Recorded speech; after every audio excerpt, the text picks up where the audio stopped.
Hi! Welcome to Devika Ilangovan channel. இன்றைக்கி நம்மளோட சேனலில் என்ன வீடியோ பார்க்க போகிறோம் அப்படின்னு பார்த்தீங்கன்னா, ஒரு ஃப்ரைடே மார்னிங் விளாக் தான் இன்றைக்கி உங்களோட நான் வந்து ஷேர் பண்ணிக்க போகிறேன். நேற்று வந்து ஃப்ரைடே காலையிலே வந்து பார்த்திங்கன்னா, என்னோடய மார்னிங் 3:50க்கெல்லாம் வந்து ஸ்டார்ட் ஆகிடுச்சு. காலையிலே எழுந்திரிச்சு வழக்கம் போல் தலைக்கு வந்து குளிச்சுட்டேன். ஃப்ரைடே வந்து பார்த்திங்கன்னா, ஆக்சுவலாக ஷூட்டுமே வந்து இருக்குது. காலையில் நிறைய வேலை இருக்குது, வெள்ளிக்கிழமை வேறு. இதுக்கு முன்னாடி ஒரு முக்கியமான விஷயம் என்ன அப்படின்னு பார்த்தீங்கன்னா, வீட்டில் எல்லாருக்குமே வந்து ஒரு 4 டேஸாக பயங்கர ஃபீவரு. அதனால் வீடே வந்து பார்த்திங்கன்னா ரொம்ப நார்மலாகவே இல்லை. எல்லாருமே சோர்ந்து சோர்ந்து ஒரு மாதிரி படுத்துக்கிட்டே தான் இருந்தோம். என்ன தான் வீட்டில் நான் எந்திரிச்சு விளக்கேற்றினாலும் எனக்கு ஏதோ ஒரு பேட் வைப்ரேஷன் இருக்க மாதிரி பர்சனலாகவே ஃபீல் பண்ணிகிட்டே இருந்தேன். பட் அதுக்கப்புறம் தான் நான் முடிவு பண்ணேன், நம்ம இப்படியே நினச்சிட்டே இருந்தோம்னா கண்டிப்பாக இதே மாதிரி தான் இருக்கும் அப்படின்னு சொல்லிட்டு ஃப்ரைடே அன்னைக்கு காலையில் கொஞ்சம் கஷ்டமாக தான் இருந்துச்சு எந்திரிக்கிறதுக்கு. இருந்தாலுமே காலையில் 3:50க்கெல்லாம் எந்திரிச்சு இன்னைக்கு கண்டிப்பாக வீட்டில் நல்லபடியாக சாமி கும்பிட்டுட்டு வீட்டில் தீபாரதனால காமிக்கிறோம், மணி அடித்து சாமி கும்பிடணும் அப்படின்னு நினச்சிட்டே தான் வந்து எந்திரிச்சேன். காலையில் நினச்ச மாதிரியே எந்திரிச்சு தலைக்கெல்லாம் குளிச்சுட்டு அதுக்கப்புறம் நானுமே வந்து ரெடி ஆகிட்டேன். தலை கொஞ்சம் ஈரமாக இருந்துச்சு, அதனால் மறுபடியும் டவல் எல்லாம் கட்டிட்டு சரி வாசலில் எப்போவுமே பெருக்கிட்டு சின்னதாக ஒரு கோலம் வந்து போடுவேன். பட் இப்போலாம் கோலம் வந்து போடுறதில்ல. முக்கியமான ரீசன் என்னென்னா, ஸ்ரதன் வந்து காலைல எந்திரிச்சோடனே அந்த கோலத்தை வந்து கலைச்சிடுறான். அதனால் சரி எதுக்கு போட்டுட்டு வேண்டாம் அப்படின்னு சொல்லிட்டு வாசல் மட்டும் பெருக்கி விட்டுட்டு அப்படியே தான் இப்போல்லாம் வந்து பிரம்ம முகூர்த்த பூஜை வந்து பண்ணுறேன். பட் நேற்று வந்து பார்த்திங்கன்னா வாசலில் கோலம் போடணும் போல் இருந்துச்சு. அதனால் எனக்கு தெரிஞ்ச மாதிரி சின்னதாக ஒரு கோலம் தான் வந்து போட்டிருந்தேன். என்ன தான் நம்ம வீட்டில் விளக்கெல்லாம் ஏற்றி சாமி கும்பிட்டாலும் இந்த மாதிரி வாசலில் சின்னதாக ஒரு கோலம் மட்டும் போட்டுட்டு அதுக்கப்புறமா விளக்கேற்றுறது இன்னுமே ரொம்ப பாசிட்டிவாக வந்து இருக்கும். வாசலில் எப்போவுமே உருளி வைப்பேன். உருளி வைக்கும்போது என்ன ஆகுதுன்னா கதவெல்லாம் திறந்து மூடுறதுக்கு ரொம்ப கஷ்டமாக இருக்குது. அதே மாதிரி ஸ்ரதன் காலைல எழுந்திரிச்சோடனே அந்த உருளியை எப்படியாவது தட்டி விடணும், இல்லைனா அதில் இருக்க பூவெல்லாம் பிச்சு கீழே போட்டுறான். அது பார்க்குறதுக்கு ரொம்ப கஷ்டமாக இருக்குது அப்படின்றதுனால வந்து பார்த்திங்கன்னா நான் வந்து உருளியில் பூவெல்லாம் வந்து வைக்கல. வாசலில் இந்த மாதிரி கோலம் மட்டும் போட்டுட்டு அதுக்கப்புறம் வாசப்படியிலையுமே வந்து பார்த்திங்கன்னா சின்னதாக ஒரு கோலம் மட்டும் போட்டுட்டு அதுக்கப்புறம் பூ வந்து வாங்கிட்டு வந்திருந்தார் சாமிக்கு வைக்கிறதுக்காக. அதை வந்து சரி வாசலில் அதை மட்டும் வைக்கலாம் அப்படின்னு சொல்லிட்டு பூ மட்டும்தான் வாசலில் வந்து வச்சுருந்தேன். பட் உருளியெல்லாம் வச்சு சாமி கும்பிடும்போது எனக்கு இன்னுமே ரொம்ப பாசிட்டிவாக தான் வந்து இருக்கும். நிறைய பேர் கேட்குறது, அக்கா காலையில் எழுந்திரிச்சு உங்களால் அவ்வளோ சீக்கிரத்தில் சாமி கும்பிட்டுட்டு எல்லா வேலையும் முடிக்க முடியுதா அப்படின்னு சொல்லிட்டு. எப்போவுமே நான் என்னோடய வேலையெல்லாம் கொஞ்சம் ஸ்பீடாக தான் பண்ணுவேன். பட் வந்து ஸ்பீடாக பண்ணணும் அப்படியெல்லாம் வந்து எந்த வேலையும் பண்ணுறது கிடையாது. நான் நார்மலாகவே என்னோடய வேலையெல்லாம் அப்படி தான் செஞ்சு பழகியிருக்கேன். அதனால் எப்போவுமே அந்த மாதிரி தான் வந்து ஸ்பீடாக தான் வந்து பண்ணுற மாதிரி பார்க்குறவங்களுக்கு தெரியும். பட் நான் செய்யும்போது எல்லாத்தையும் பொறுமையாக பார்த்து பார்த்து தான் ஒரு ஒரு விஷயமே வந்து பண்ணுவேன். வாசலில் உருளி வைக்க முடியல, ஆனால் நம்மளோட ஹாலில் உருளி வந்து வச்சுருக்கேன். வீக்லி ஒரு 2 or 3 டேஸாவது கண்டிப்பாக அதில் இருக்க பழைய பூவெல்லாம் வந்து மாற்றிடுறேன் இப்போது. முன்னாடியெல்லாம் ரெகுலராக மாற்றிட்டு இருந்தேன். பட் இப்போ அதுக்கான டைம்லாம் சுத்தமாக இருக்கிறதே இல்லை. ஆனால் என்ன தான் பிஸியாக இருந்தாலும் இந்த மாதிரி காலையில் எழுந்திரிச்சு பிரம்ம முகூர்த்தத்தில் விளக்கேற்றிட்டு இந்த மாதிரி வீட்டில் இருக்கிற உருளியில் பூவெல்லாம் மாற்றி வைக்கும்போது நமக்கே ஒரு பாசிட்டிவான ஃபீல் வந்து கண்டிப்பாக கிடைக்கும். நான் வீட்டில் விளக்கெல்லாம் ஏற்றுறதுக்கு முன்னாடி வந்து பார்த்திங்கன்னா எப்போவுமே இந்த மாதிரி உருளியில் பூ மாற்றி வச்சுட்டு அடுத்தடுத்த வேலையை ஸ்டார்ட் பண்ணுவேன். அப்போ வந்து பார்த்திங்கன்னா எனக்கு பர்சனலாக ரொம்ப பாசிட்டிவான ஒரு வைப் வந்து கிடைக்கும். நிறைய பேர் வந்து சொன்னீங்க, அக்கா தலையில் வந்து துணியெல்லாம் கட்டிட்டு வீட்டில் விளக்கு ஏற்றாதீங்க அப்படின்னு சொல்லிட்டு. முன்னாடி அது ரெகுலராக நான் வந்து ஃபாலோ பண்ணுவேன். ரொம்ப டைம் ஆகிடுச்சு அப்படின்னா தலையெல்லாம் காய வைக்கிறதுக்கு டைம் இருக்காது. அதனால் வந்து பார்த்திங்கன்னா அப்படியே தான் வந்து வீட்டில் விளக்கு வந்து ஏற்றுவேன். நீங்கள் சொன்னதுக்கப்புறம் தான் அந்த விஷயம்லாம் வந்து சேஞ்ச் பண்ணியிருக்கேன். உள்ளே வந்து பார்த்திங்கன்னா விளக்கெல்லாம் பிரம்ம முகூர்த்தத்துக்கு ரெடி பண்ணுறதுக்கு முன்னாடி பூ வந்து நம்மளோட செடியில் வந்து இருக்கும். சரி காலையில் எனக்கு எப்போவுமே நம்ம வீட்டில் இருக்கிற செடியிலேருந்து பூ பறித்து சாமிக்கு வச்சு விளக்கேற்றும் போது இன்னும் எனக்கு ரொம்ப ஹாப்பியாக இருக்கும் அப்படின்றதுனால காலையிலே வந்து இருந்த பூவெல்லாம் பறிக்க ஆரம்பிச்சிட்டேன். பவளமல்லி நிறைய பேர் சொல்லியிருந்தீங்க, அக்கா செடியிலேருந்து பறிக்கக்கூடாது அப்படின்னு சொல்லிட்டு. பட் அது எப்படின்னா அந்த முனையிலே தான் வந்து இருக்கும். நம்ம கை வச்சோம் அப்படின்னா அது தானாக விழற மாதிரி தான் இருக்கும். அதனால் வந்து பார்த்திங்கன்னா பவளமல்லியுமே கொஞ்சம் ஜாஸ்தியாக தான் வந்து இருந்துச்சு. இந்த பவளமல்லியில் நம்ம டெய்லி தண்ணி ஊற்றினோம் அப்படின்னா நிறைய பூ வைக்குது. சப்போஸ் ஒரு நாள் 2 நாள் தண்ணி ஊற்ற மறந்துட்டோம், ஏதாவது வேலை இருக்குது அப்படின்னா செடி எல்லாமே வந்து பார்த்திங்கன்னா கொஞ்சம் வாடின மாதிரி இல்லை, தழை எல்லாமே ஒரு மாதிரி கருப்பாயிடுது. அது எனக்கு ரொம்ப பயமாக இருக்குது. அதனால் இப்போல்லாம் முடிஞ்ச அளவுக்கு வந்து பார்த்திங்கன்னா ரெகுலராகவே அதுக்கு வந்து தண்ணி வந்து ஊற்றிடுறேன். பூவெல்லாம் எடுத்துகிட்டு போயிட்டு பூஜை ரூமில் வச்சுட்டு சரி தலை ரொம்ப ஈரமாக இருக்கும் எப்போவுமே. ஏன்னா காலையில் நான் 3:50க்கு எழுந்திரிச்சு தலை குளிச்சுட்டு அதுக்கப்புறம் தான் வந்து டே வந்து ஸ்டார்ட் பண்ணுவேன். அதனால் ரொம்ப ஈரமாக இருக்கும் அப்படின்றதுனால ரொம்ப ட்ரைலாம் பண்ணுறதுக்கு டைம் இருக்காது. அதனால் வந்து பார்த்திங்கன்னா சும்மா நார்மலாக துவட்டிட்டு அப்படியே ஒரு கிளிப் மட்டும் போட்டுட்டு அப்படி தான் வந்து எப்போவுமே ரெடி ஆவேன். நான் வேலையெல்லாம் செஞ்சுட்டு இருக்கிறதுக்குள்ளே வந்து பார்த்திங்கன்னா என்னோடய ஹேர் வந்து ஃபுல்லாக காஞ்சிரும். நிறைய பேர் கேட்குறது, "அக்கா நீங்க பூஜை ரூம்குள்ள போகும்போது, தலையில ஒரு கிளிப் மட்டும் போட்டு போறீங்க. நீங்க பின்னிட்டு போங்க" அப்படின்னு சொல்லிட்டு, தலையெல்லாம் பின்னிட்டு, அதுக்கப்புறம் விளக்கேத்துனேன் அப்படின்னா, அதுக்கப்புறம் பார்த்தீங்கன்னா மறந்துருவேன் அது. எடுத்து இது பண்ணுறதுக்கு மறந்துட்டேன் அப்படின்னா, அன்னைக்கு ஃபுல் டே வந்து ஹெட்டேக் இருந்துகிட்டே இருக்கும். அதனால் வந்து பார்த்திங்கன்னா, அடியில சின்னதா ஒரு நாட் மாரி ஒரு முடியில மட்டும் போட்டுப்பேன். பட் சில டைம் அதுவுமே வந்து மறந்துரும். மேக்ஸிமம் முடிஞ்ச அளவுக்கு அந்த மாரி தான் வந்து பண்ணிட்டுருக்கேன். நான் ரெடி ஆனதுக்கு அப்புறமா வந்து பார்த்திங்கன்னா, பூஜை ரூமுக்கு வந்து போயாச்சு. போயிட்டு இருக்கிற பூவுக்கெல்லாம் சாமிக்கெல்லாம் பூ வச்சிடலாம் அப்படின்னு சொல்லிட்டு, அதுதான் வந்து வச்சு ரெடி பண்ணிகிட்ருக்கேன். காலையிலுமே அண்ணாவுமே உங்க கூட எந்திரிச்சிருவாரான்னு நிறைய பேர் கேட்குறீங்க. ஆமா. நான் எந்திரிச்சு குளிச்சுட்டு அவர எழுப்பி விட்டேன் அப்படின்னா, அவருமே என் கூட எந்திரிச்சிருவாரு. "அக்கா நீங்க வந்து வீடியோ எடுக்கிறதுக்காக தான் அண்ணாவ எழுப்புறீங்களா?" அப்படின்னுமே சில பேர் வந்து கேட்குறீங்க. வீடியோக்காகலாம் இல்ல. காலையிலேருந்து நைட் வரைக்கும் 2 பேரும் ஓடிக்கிட்டே இருக்கோம். எங்களுக்கான டைம் வந்து எங்களுக்கு கிடைக்கிறதே கிடையாது. பட் இப்ப பார்த்தீங்கன்னா, உங்களுக்கே தெரியும் வீடியோல நான் பேசிக்கிட்டே இருப்பேன். அவர் தான் வீடியோ எடுக்கிறாரு. நாங்க 2 பேரும் நெறைய விஷயம் பேசிக்கிட்டே தான் இருப்போம். இந்த காலையில 4 டூ 6 அப்படின்றது எங்களுக்கான டைமா நான் எப்பவுமே வந்து ஃபீல் பண்ணுவேன். ஏன்னா, நைட்ல பேசலாம் அப்படின்னு பார்த்தாலும் பசங்க தூங்குறதுக்கு ரொம்ப லேட் ஆயிடும். அதுக்கப்புறம் அவரும் டயர்டா இருப்பாரு. நானும் டயர்டா இருப்பேன். சில நாள் நான் முன்னாடி தூங்கிருவேன். சில நாள் அவர் முன்னாடி தூங்கிருவாரு. இந்த மாரி எங்களுக்கான டைம் சுத்தமா கிடைக்காது. காலைல எந்திரிச்சு நானும் வேலைக்கு வந்துடுறேன். அவரும் ஆஃபீஸ் போறாரு அப்படின்னும்போது, எங்களுக்கான டைம் என்ன அப்படின்னா, அந்த 4 டூ 6 தான். நான் தான் ஃபர்ஸ்ட்டு காலையில பிரம்ம முகூர்த்தத்தில எந்திரிக்க ஆரம்பிச்சேன். பட் அதுக்கப்புறம் அவருமே என் கூட எந்திரிச்சு, "நீ மட்டும் வீட்ல காலையில இவ்வளோ சீக்கிரம் எந்திரிக்கிற. அதனால எனக்கு கஷ்டமா இருக்கு. நானுமே உன் கூட எந்திரிக்கிறேன்னு" சொல்லிட்டு அவருமே எந்திரிக்க ஆரம்பிச்சாரு. அதுக்கப்புறம் தான் எங்களுக்கான டைம் எங்களுக்கு இருக்கு அப்படின்றதே நான் வந்து நம்ப ஆரம்பிச்சேன். காலையில இந்த மாதிரி பூவெல்லாம் வச்சு முடிச்சதுக்கப்புறமா வந்து பார்த்தீங்கன்னா, இப்போ வந்து வீட்ல இருக்க எல்லா விளக்கையுமே வந்து ஏத்தி வச்சுட்டேன். எப்பவுமே வீட்ல இருக்க எல்லா விளக்கும் ஏத்துவீங்களான்னு கேட்டிங்கன்னா, கண்டிப்பா வெள்ளிக்கிழமை மட்டும் இல்ல, எல்லா நாளுமே எல்லா விளக்கையும் ஏத்தி வச்சு தான் நான் நம்மளோட வீட்ல வந்து பார்த்தீங்கன்னா, சாமி வந்து கும்பிடுவேன்.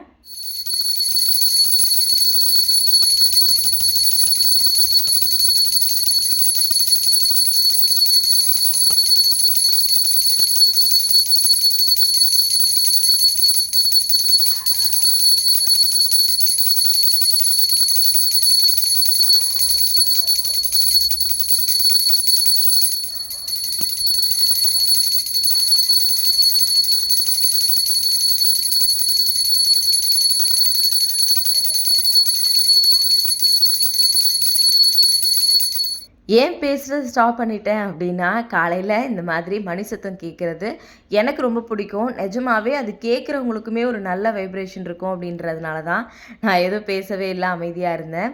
காலையில இந்த மாதிரி எல்லா விளக்கையும் ஏத்திட்டு, அதுக்கப்புறமா வந்து பார்த்தீங்கன்னா, என்னோட டேவ ஸ்டார்ட் பண்ணும்போது ரொம்ப பாசிட்டிவா வந்து இருக்கும். சாமி கும்பிடும்போது இப்போ பாருங்க, தேவேஷ் வந்து கூப்பிட்டான் அம்மா அப்படின்னு சொல்லிட்டு, இந்த மாதிரி ஏதாவது அடிக்கடி டிஸ்டர்பன்ஸுமே வந்து இருக்கும். பட் இது எல்லாத்தையும் தாண்டி காலையில விளக்கேத்தி சாமி கும்பிடுறது அவ்வளோ வந்து பாசிட்டிவா வந்து எனக்கு இருக்கும். காலையில பிரம்ம முகூர்த்த பூஜை பண்ணுறதுக்கு முன்னாடி வீட்ல இருக்க இந்த மாதிரி எல்லா விளக்கையும் ஏத்திட்டு, கற்பூரம்லாம் காமிச்சுட்டு, அதுக்கப்புறம் மணி அடிச்சு சாமி கும்பிடுவேன். இப்போலாம் வந்து பார்த்தீங்கன்னா, பசங்க தூங்குறாங்க அப்படின்றதுனால கொஞ்ச நாள் நடுவுல மணியெல்லாம் அடிச்சு சாமி கும்பிடுறதில்ல. பட் காலையில இந்த மாரி மணியெல்லாம் அடிச்சு சாமி கும்பிடும்போது நிஜமாவே நம்மளுக்கே ஏதாவது ஒரு டிப்ரெஷன் இருக்கும். நம்ம டெய்லி நெறைய பிரச்சனைய பத்தி யோசிப்போம். நெறைய வேலை செய்வோம். ஏதாவது ஒரு இது இருந்துட்டே இருக்கும். பட் இந்த மாரி மணி அடிக்கும்போது நம்மளோட மைண்டுமே ரொம்ப ரிலாக்ஸ் ஆகுற மாதிரி நான் வந்து ஃபீல் பண்ணியிருக்கேன். நீங்க எப்போவாவது இந்த மாரி ஃபீல் பண்ணியிருந்தீங்க அப்படின்னா, மறக்காம கமெண்ட்ல வந்து சொல்லுங்க. இப்படி என்னோட பூஜை ரூம நெறைய பூவெல்லாம் வச்சு, எல்லா விளக்கையும் ஏத்தி வச்சு, சாம்பிராணி போட்டு பார்க்குறதுக்கு எனக்கு பர்சனலா ரொம்ப பிடிக்கும். எனக்கு என்ன விஷயம்லாம் ஹேப்பியா இருக்கோ, அது எல்லாத்தையும் தான் நான் வந்து பண்றேன். "அக்கா உங்களால மட்டும் எப்படி முடியுது? நீங்க மட்டும் எப்படி காலையில எந்திரிச்சு இவ்ளோ வேலை பண்றீங்க? எப்படி வந்து விளக்கேத்துறீங்க?" அப்படின்லாம் வந்து கேட்குறீங்க. இது வந்து கண்டிப்பா நான் வந்து விளக்கேத்தியே ஆகணும். வீடியோ போடுறேன் அதுக்காகலாம் வந்து பண்றதில்ல. இந்த விஷயம் என்ன ரொம்ப ஹேப்பியா வச்சிருக்கு. இதனால என்னோட ஃபேமிலியுமே ரொம்ப ஹேப்பியா இருக்கு அப்படின்னும்போது, என்னோட தூக்கத்த தாண்டி எனக்கு என்னோட லைஃப்ப இது ரொம்ப ஹேப்பியா கொண்டு போகுது அப்படின்றதுனால தான், நான் இத வந்து ரெகுலரா ஃபாலோ பண்ணிட்டுருக்கேன்.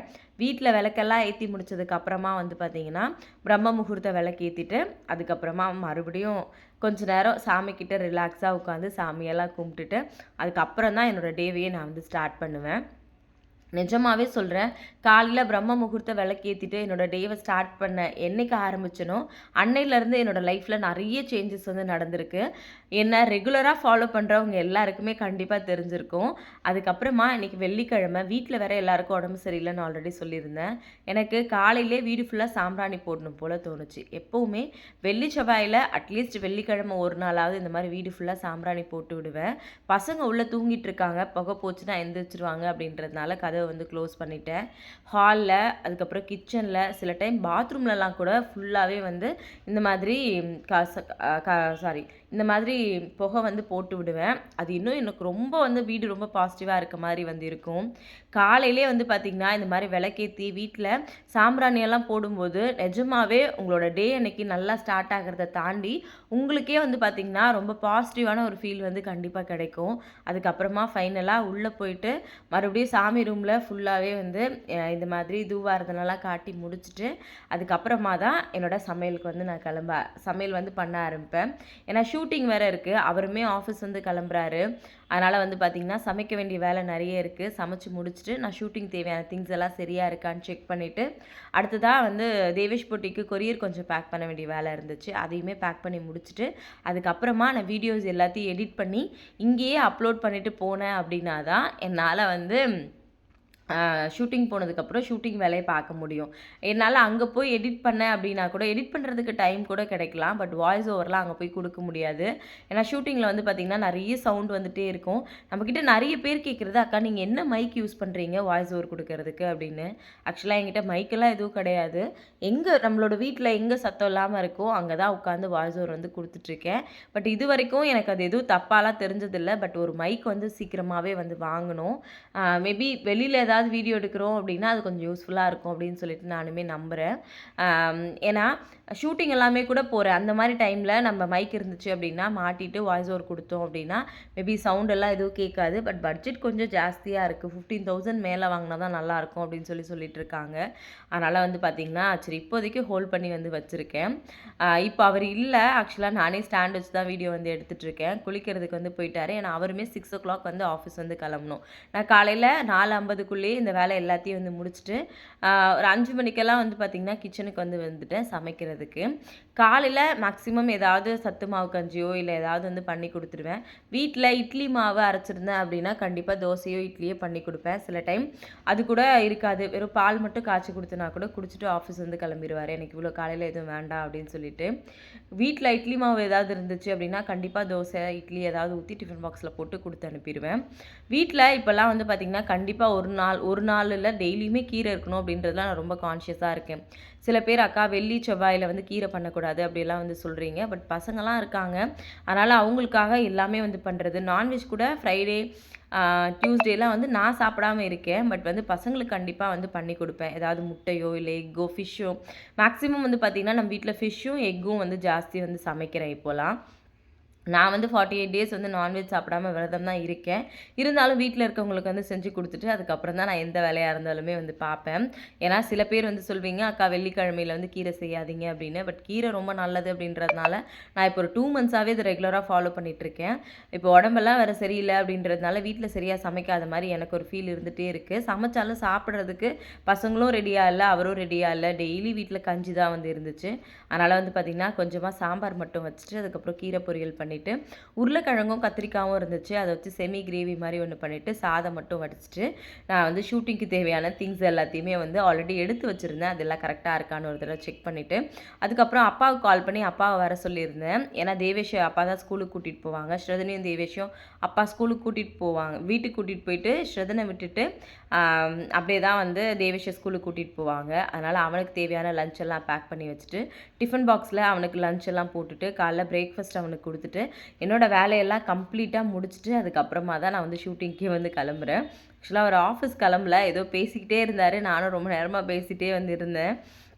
ஒரு வழியாக சமையல் வேலை எல்லாமே முடிஞ்சிருச்சு. காலையில் அவர் 6:00 போனால் தான் ஆஃப்டர்நூன் வந்து பார்த்திங்கன்னா 3 மேலே வந்து வர முடியும் ஸ்ரதனை வந்து பார்த்துக்கிறதுக்கு. அது வரைக்கும் யார் பார்த்துப்பாங்கன்னு கேட்டிங்கன்னா அம்மா தான் வந்து பார்த்துப்பாங்க. காலையில் நிஜமாகவே ஃப்ரைடே எனக்கு அவ்வளோ ஒரு சூப்பரான ஒரு மார்னிங்காக தான் வந்து ஸ்டார்ட் ஆச்சு. நானுமே 3:30க்கெல்லாம் எந்திரிக்கணும் அப்படின்னு ரொம்ப ட்ரை பண்ணுறேன். பட் நைட் ரொம்ப லேட்டாக தூங்குறதுனால நான் வந்து சரி வேண்டாம் அப்படின்னு சொல்லிட்டு அதை மட்டும் ஹோல்ட் பண்ணி வச்சுருக்கேன். சீக்கிரமாகவே ரொம்ப சீக்கிரமாக தூங்கி ரொம்ப ஏர்லி மார்னிங் 3:00லாம் எந்திரிக்கணும் அப்படின்னு எனக்கு ரொம்ப நாள் ஆசை. பட் நான் அதுக்கு ஒரு 8:00 படுக்கணும் அப்படின்னு நினைக்கிறேன். பட் அதுக்கு வந்து பாசிபிளே வந்து இல்லாமல் இருக்குது. அதனால தான் வந்து பார்த்திங்கன்னா நான் அதை அப்படியே ஹோல்ட் பண்ணி வச்சுட்டே வரேன். ஏன்னா எனக்கு காலை 4 மணிக்கு எந்திரிச்சாலே எனக்கு அந்த ஃபுல் ஹோல்டே வந்து பத்துறதே வந்து கிடையாது. நிறைய வேலை ஏதாவது இருந்துகிட்டே இருக்குது. பட் 3:00 எந்திரிச்சோம் அப்படின்னா எனக்கான டைம் இருக்கும் அப்படின்னு நான் நினைக்கிறேன். ஏன்னா வந்து பார்த்திங்கன்னா இந்த 4 மணிக்கு எந்திரிக்க ஆரம்பித்ததுக்கப்புறம் தான் யூடியூப் வந்து முன்னாடியே பண்ணிகிட்டு இருந்தேன். பட் இருந்தாலும் அடுத்தடுத்த விஷயம் என்ன பண்ணணும்னு யோசிக்கிறதுக்கான டைம் வந்து எனக்கு கிடச்சிது. பொட்டிக் ஸ்டார்ட் பண்ணேன். அதுக்கப்புறம் நிறைய விஷயங்கள் வந்து இதுக்கப்புறம் தான் பண்ண ஆரம்பித்தேன். 4 மணிக்கு எந்திரிக்கிறதுக்கு ஆரம்பித்ததுக்கப்புறம் தான். பட் ஏர்லி மார்னிங் இன்னும் 3 மணிக்கு எந்திரிக்கும் போது இன்னும் ரொம்ப நல்லாயிருக்கும் அப்படின்னு நான் பர்சனலாகவே வந்து ஃபீல் பண்ணுறேன். பட் அதுக்கு வந்து சீக்கிரமாக வந்து தூங்கணும். நிறைய பேர் கேட்டிருந்தீங்க, அக்கா கொஞ்ச நாளுக்கு முன்னாடி ரொம்ப டல் ஆகிட்டீங்கன்னு. இப்போ நிறைய பேர் கேட்குறீங்க, அக்கா இப்போ நல்லா குண்டாயிட்டீங்க நீங்கள் அப்படின்னு சொல்லிட்டு. நான் எப்படி இருக்கேன் அப்படின்றதையும் மறக்காமல் கமெண்ட்டில் வந்து சொல்லுங்கள்.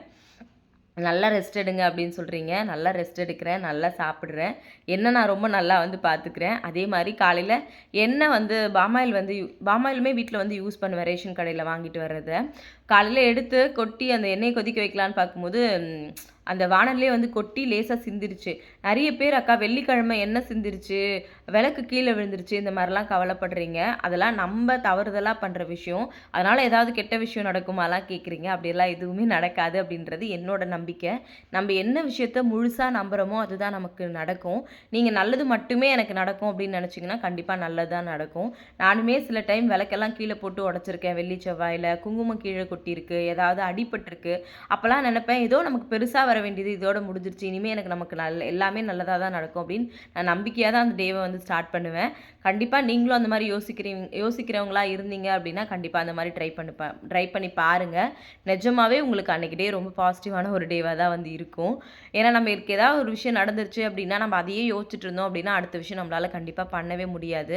நம்ம யோசிக்கிறதுனால அந்த விஷயம் மாறும், அது சரியாயிடும் அப்படின்னா நம்ம யோசிக்கலாம். பட் அது வந்து மாறாது, அது எதுவுமே நடக்காது அப்படின்னும் போது நம்ம அந்த விஷயத்தை பற்றி கவலைப்பட்டு இருக்கிறதுல எந்த அர்த்தமுமே வந்து கிடையாது.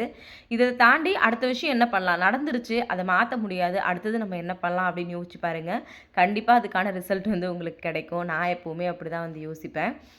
இப்போலாம் அப்படி தான் யோசிக்கிறேன். ஏன்னா முன்னாடி நானுமே உங்களை மாதிரி தான் இருந்தேன். இந்த மாதிரி விஷயங்கள்லாம் நம்ம இப்படி நடந்துருச்சு என்ன பண்ணுறதுன்னு அதையே யோசிச்சுட்டு இருக்கும்போது நம்மளால் அடுத்த எந்த விஷயமே வந்து பண்ண முடியாது. நிறைய அழுதுருக்கேன், நிறைய ஸ்ட்ரகிள் பண்ணியிருக்கேன். பட் இப்போ அது எல்லாத்தையுமே வந்து தாண்டி நான் ரொம்ப ஹாப்பியாக இருக்கேன். அதுக்கு முக்கியமான ரீசன் என்னை நிறைய விஷயம் நானே மாற்றிக்கிட்டது தான். ஏன்னா நிறைய பேர் ரொம்ப ஸ்ட்ரெஸ்ஸாக இருப்பீங்க, நான் வீட்டிலே இருக்கேன், எதுவும் பண்ண முடியல அப்படியெல்லாம். அந்த மாதிரி தாட் இருக்கவங்க எல்லாருமே இந்த மாதிரி விஷயங்கள் எல்லாத்தையுமே கொஞ்சம் கொஞ்சமாக மாற்றிக்கிட்டீங்க அப்படின்னா கண்டிப்பாக நீங்கள் அடுத்தது என்ன விஷயம் பண்ணலாம் அப்படின்னு யோசிக்கிறதுக்கு உங்களுக்குமே ரொம்ப யூஸ்ஃபுல்லாக இருக்கும். காலையில் அதே மாதிரி தான் எண்ணெய் கொட்டிடுச்சுன்னு சொல்லியிருந்தேன்ல, அதை அப்படியே என்ன பண்ணேன்னா எடுத்து தூக்கி போட்டுட்டு கொஞ்ச நேரம் ஒரு 2 செகண்ட்ஸ் வெயிட் பண்ணிட்டு தான் வந்து இருந்தேன். பட் அதுக்கப்புறம் சரி நம்ம அடுத்த வேலையை பார்க்கலான்னு சொல்லிட்டு என்னோடய வேலையை வந்து நான் ஸ்டார்ட் பண்ணுறதுக்கு வந்து ஆரம்பிச்சிட்டேன். நிஜமாகவே சொல்கிறேன், இப்படி காலையில் எழுந்திரிச்சு உங்களோட இந்த வீடியோ ஷேர் பண்ணிக்கிறதுல எனக்கு ரொம்ப ஹாப்பி. ஏன்னா நிறைய பேர் வந்து கேட்டுகிட்டே இருந்தீங்க, அக்கா இந்த வீடியோ வந்து ஷேர் பண்ணுங்கக்கா, அக்கா வீடியோ வந்து ஷேர் பண்ணுங்கக்கா, காலையில் ஏர்லி மார்னிங் வீடியோ அப்படின்னு சொல்லிட்டு. இந்த 10 டேஸாக வீட்டில் ஏதாவது ஒரு இஷ்யூஸ் இருந்துகிட்டே இருக்குது, உடம்பு சரியில்லை, சளி பிடிச்சிருக்கு அப்படின்னு. அதனால் என்னாலையுமே வீடியோ சரியாக போட முடியல. முடிஞ்ச அளவுக்கு இனிமேல் சீக்கிரமாக வீடியோஸ் எல்லாமே அப்லோட் பண்ணுறேன். Thank you so much. நீங்கள் கொடுக்குற லவ் அண்ட் சப்போர்ட்டுக்கு ரொம்ப ரொம்ப ரொம்ப தேங்க்ஸ். இதே மாதிரி உங்களோட சப்போர்ட் எனக்கு எப்போவுமே வேணும். வீடியோ எப்படி இருந்துச்சு அப்படின்றதையும் மறக்காமல் கமெண்ட்டில் வந்து சொல்லிடுங்க. தேங்க்யூ.